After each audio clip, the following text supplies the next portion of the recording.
Cafe. Anyway, it's Mike. How are we today? Mike's Daily Podcast. Welcome to FF episode 2575, 2575. And Mike Matthews at Cafe Anyway somewhere. Mike's Daily Podcast. In Podcastro Valley, where we're gonna get hit by another thing of water coming down. It's gonna sing. We're gonna sing in the rain. Yeah, with that atmospheric reservoir river thing. It's raining on our heads. Mike's Daily Podcast. Atmospheric river number 12, last I counted. So that's what we're gonna get in Podcastro Valley. Mike's Cafe Anyway. Daily The last place on earth. Podcast. So perhaps we'll get a little bit of rain on the roof at Cafe Anyway. Looking forward to that. I've plugged up as many holes as I can at Cafe Anyway. Plug them up with all those little mailers that I get to my house where people go, "Hey Mike, do you want to sell your house? I can give you a really good cash deal. And I'm going to mail it to you right now. Oh, by the way, here's a picture of your house. In case you forgot what your house looked like, I sent you a picture." Thank you. Thank you. No, I don't want to sell to you. I'm going to stay living in my house. Thank you. Thanks for the concern. It's Mike Matthews here at Cafe Anyway, somewhere in Podcastro Valley. I announced myself several times so that you will remember who I am, because I am not a popular person. I am not well known. No one knows who I am. I kind of like that, but that's still not a good way to promote your podcast. So I have decided that I say my name sometimes on the show, and that I talk about interesting things that you maybe didn't know. Like one thing that happened during the Academy Awards. Now, I didn't watch it. Thankfully, my lovely lady friend doesn't force me to watch it. I have known some people that have to watch it every single year, even though it's over 3 hours long and annoying, and it's been that way. Here's today's podcast picture. It's been that way forever, but the podcast picture is not of me at the Academy Awards because I was not there. It is of a beautiful picture from yesterday. Anyway, Cafe Anyway, somewhere in Podcastro Valley. It is a picture from somewhere in Podcastro Valley.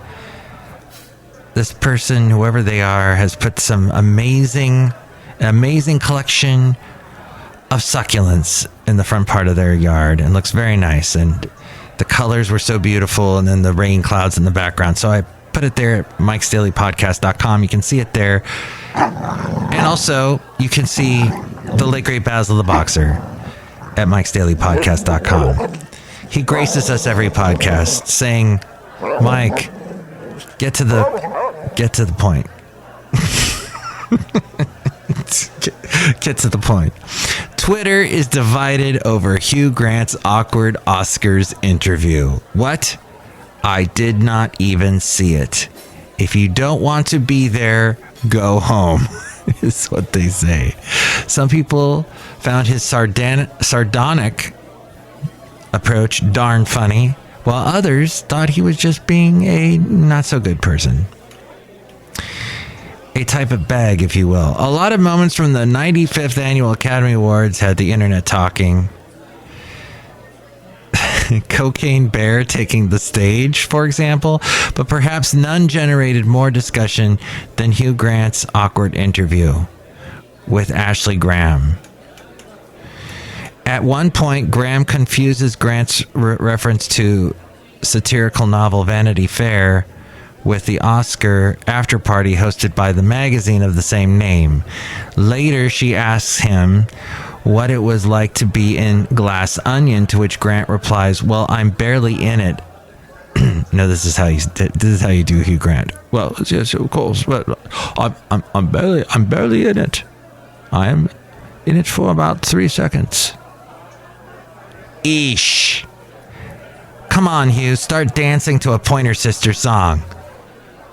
Like you did in Love Actually. What?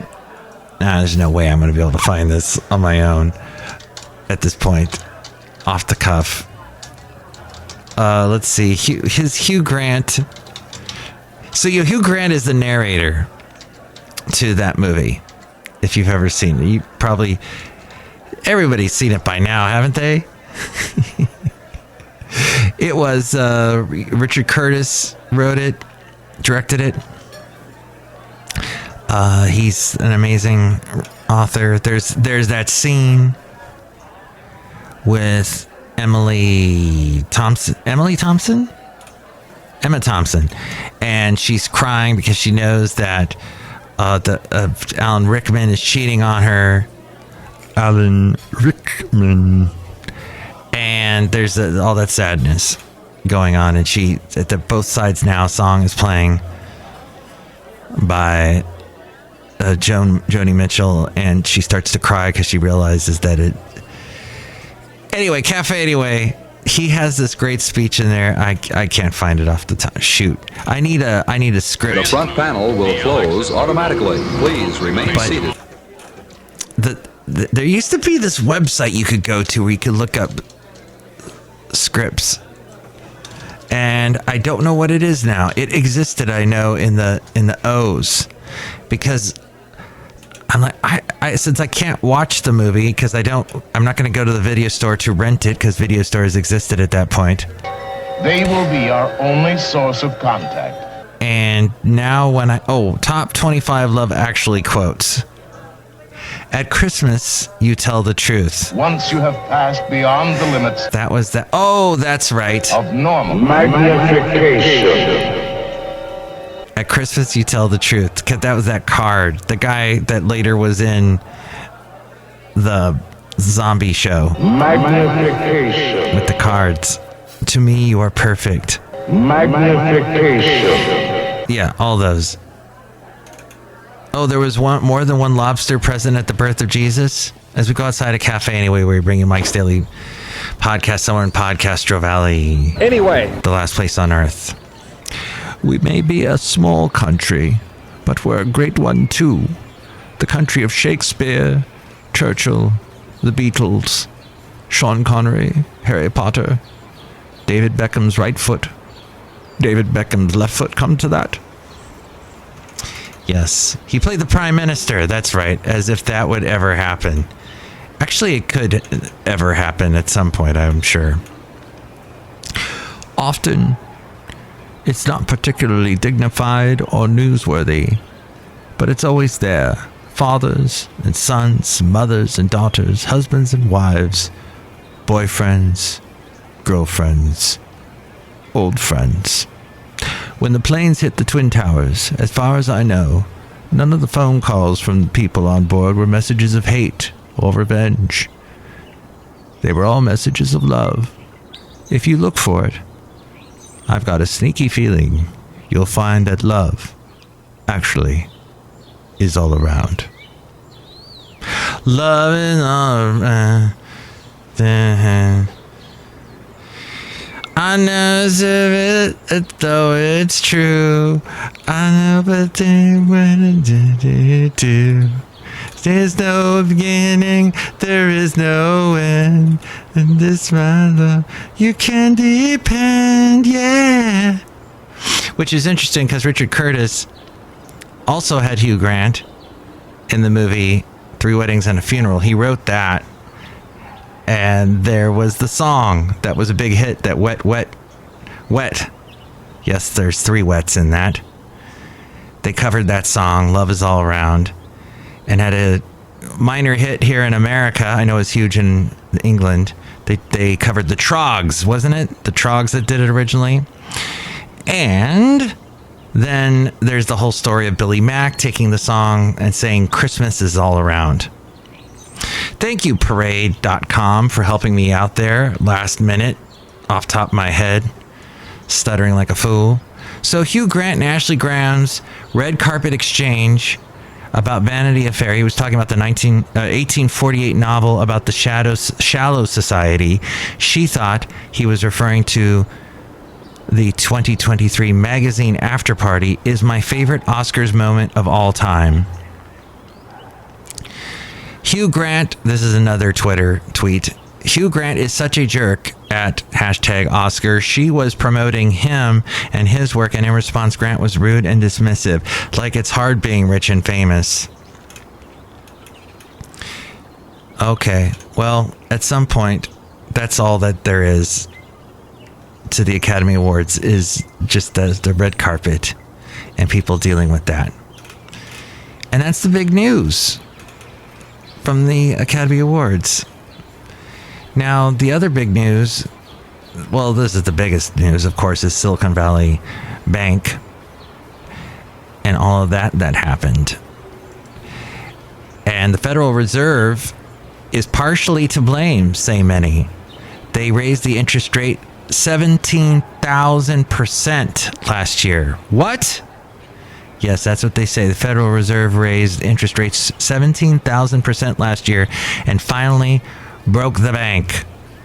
That being Silicon Valley Bank and the Signature Bank in New York, who failed to manage higher rate risks in a world of managed risk. And so it was to their undoing. Silicon Valley Bank catered to the startup crowd, very prevalent here in the Bay Area, in the Silicon Valley, the tech industry, banking nearly half of U.S. venture capital-backed tech and life sciences companies. Nearly half. Wow. It grew to roughly $210 billion in assets by the end of last year. 16th largest U.S. bank assets-wise. FDIC insurance only protects $250,000 per account, but that changed today. They announced that all of the depositors would be insured no matter what they invested in the bank, what they deposited in the bank, I should say, not invested, but they're going to get their money back. 88% of the bank's $173 billion in deposits were uninsured, but apparently that's going to be taken care of.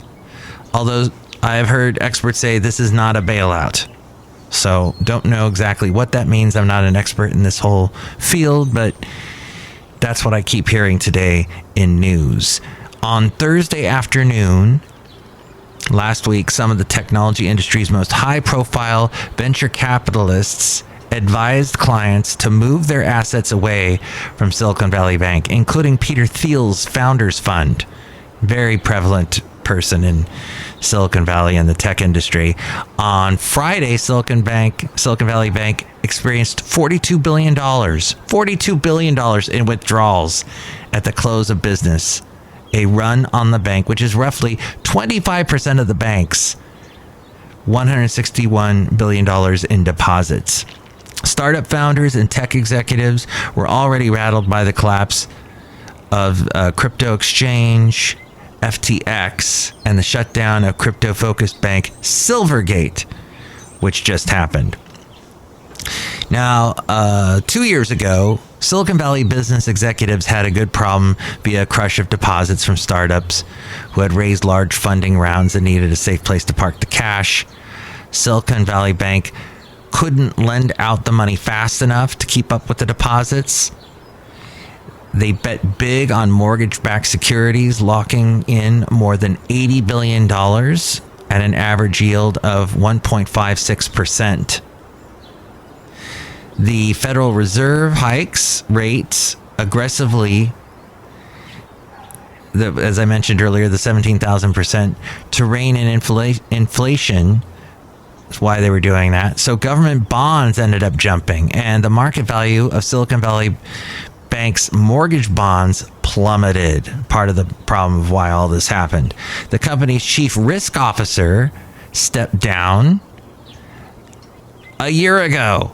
almost a year ago in April, and the position was not filled until January of this year.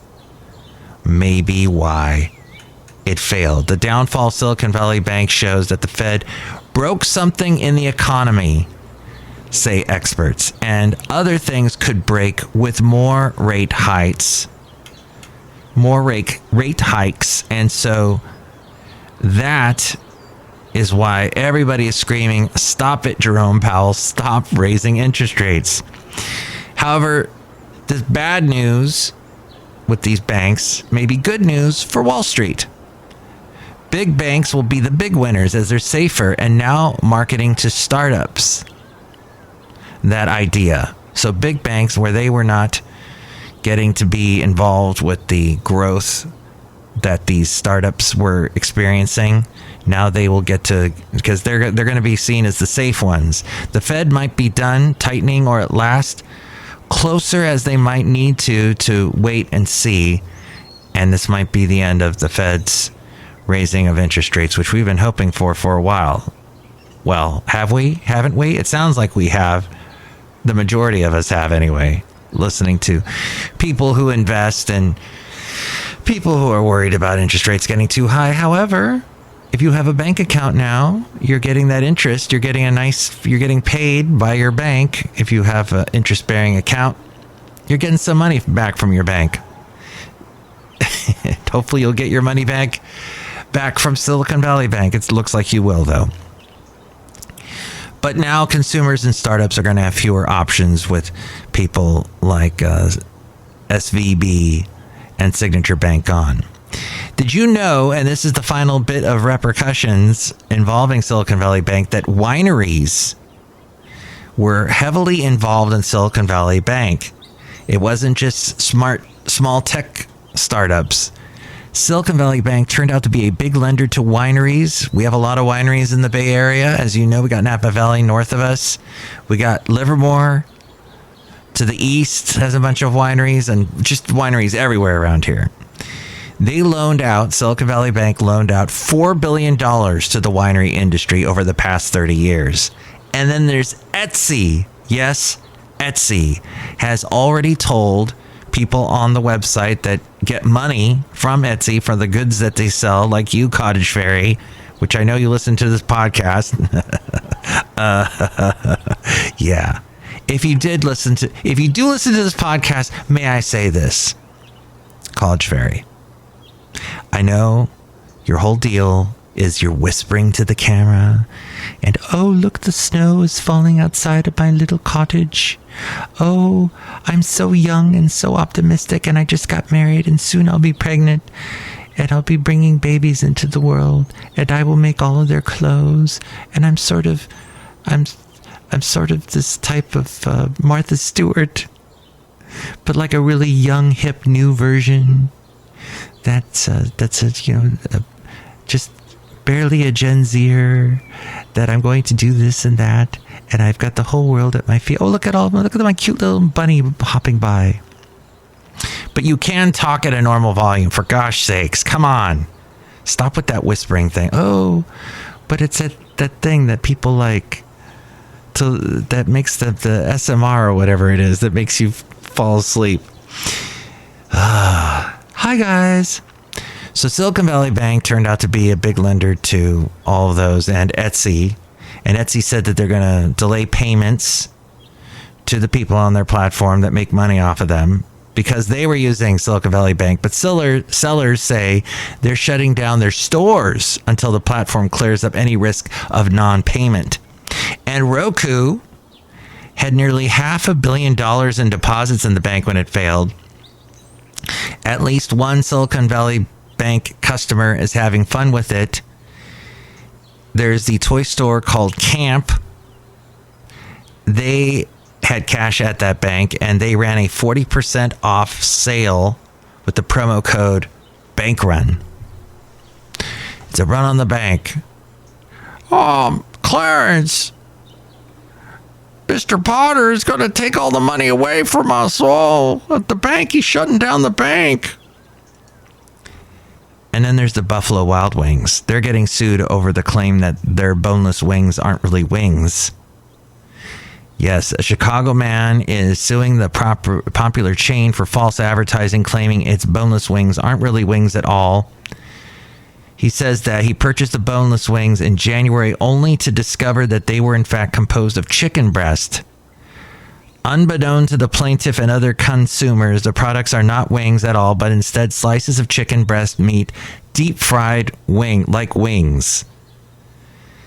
And indeed, the products are more akin in composition to a chicken nugget rather than a chicken wing. Oh, who cares? They're so delicious anyway. If you actually thought those were wings, you probably don't care. Either way, you're just happy it's delicious.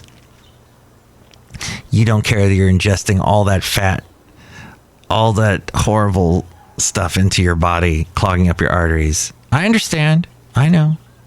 Make sure to eat that carrot and that celery stick, though, before you wash it all down with the ranch dressing, so at least you'll get something healthy in your system. Yes, it is a wonderful life. And I was trying to do a little bit of Jimmy Stewart, but Mr. Potter, gosh, Lionel Barrymore. I'm going to close down the bank, see? It's going to be closed down. So now you get this. Hey, we're outside a cafe anyway, somewhere in Podcaster Valley. Look who's here. Hello, my gosh, it's Madame Rootabega, and I'm very excited about that atmospheric river coming in. Oh, you are? You like rain? Yes. You like umbrellas? Yes. You like the Eurythmics? No. Well, they sing about the rain. Here comes the rain again, which has been so true in California. Look who else is here. Hello, Dave Mike. This is Valentino, the birthday attending. And this is Bison Bentley. Do you know that? Mike, we heard that you were talking about my cooking the other day when I cook in the parking attendant booth day. Yeah, parking attendant booth. Do you know that? Yes. And you were making chicken wings. They were so delicious. Thank you for doing that. Yeah, they're not good for you, and they're actually frog legs. Oh, that's so sad. Frog legs! Do you know that? Wow. There is a big thing this time of year where, I forget where it is in the country, but they have like a frog eating contest. I don't know. That's very antithetical to what we do here near us, just east of us. They have the frog jumping competition that Mark Twain wrote about in The Motherlode. But whatever. I've never had frog legs, and that's probably a good thing. I'm not going to have frog wings or chicken wings or frog legs or chicken legs or anything. But next time I go to Costco and I get that Costco chicken, which the guy from Netflix who hates the cooking guy, he absolutely hates that type of... He hates the Costco chicken. David Chang. That's right. Hates it. Next show, it's going to be the wonderful Chely Shoehart, Floyd the Floorman. You gotta watch how you say it. And the wonderful Floyd the Floorman. Oh, and the John Deere the engineer. That's right. What do you think about anything we covered today? You can call me at 510-228-4640. And leave a message at the Cafe Anyway line, 510-228-4640. Going to be hit by a lot of rain tonight. Don't know if I'll be doing a podcast tomorrow, but if not, just be patient. We'll hopefully get a new one to you soon. And be patient, be safe, be kind, and be healthy, and don't eat a bunch of chicken or frog wings or legs. That's my suggestion to you. Okay, let's go. Mike's Daily Podcast is written and produced and performed by Mike Matthews. His podcast is super easy to find. Download or listen to his show and read his blog at mikesdailypodcast.com. Email Mike now at mikesdailypodcast@gmail.com. See you tomorrow. Bye.